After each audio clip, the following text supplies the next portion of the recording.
Hey, GCC family, hope you guys are doing well today. You know, on this one particular trip to Africa, I remember this very specific day. I'll probably never forget this one particular day. We were with the Hodge Bay people, and they had invited us to go hunting with them. And so we woke up very early in the morning before the sun even came up, had a little breakfast bar or something, I can't even remember, grabbed like our bottles of water. At that point, they were like 1 liter bottles of water, and went moving. The Hodge Bay move everywhere on foot. They don't have bikes, they don't have cars, they don't have anything like that. So they are very, very, very fast walkers.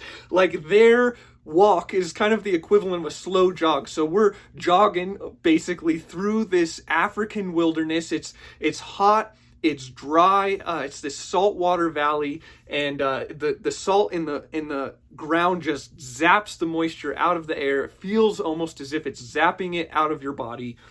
And we get about halfway through the hunt, and we're miles away from camp, and I run out of water. And so for the rest of that day, essentially the next couple of hours, we're walking through the African bush as the Hodge Bay people hunt.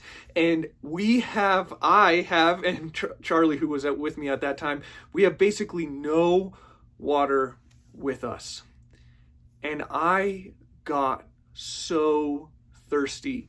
Whenever you don't have food or water, it's crazy how your mind begins to like dream about the things that you'll eat or drink. And man, in those moments, all I wanted was just a cool drink of refreshing water. It's all I wanted.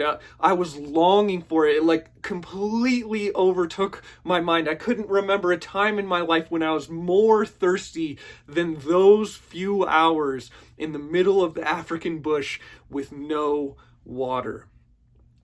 And it reminds me of this passage in Psalm 63. It simply says this: God, you are my God. Earnestly I seek you. My soul longs for you, and my flesh faints for you, as in a dry and weary land where there is no water. So I look upon you in your sanctuary, and I behold your power and your glory. Because your steadfast love is better than life itself, my lips will praise you. In your name I will lift up my hands. My soul will be satisfied as with meat and rich food, and my mouth will praise you with joyful lips. That middle verse struck me. I long for you as in a dry and weary land where there is no water. And I've often thought to myself, man, do I want God like I wanted water that day? Just completely and wholeheartedly, it took over my entire psyche, like I couldn't possibly think of anything else. Do I want God like I wanted water that day? I would invite you to ask the same question. We talk about Jesus being the bread of life.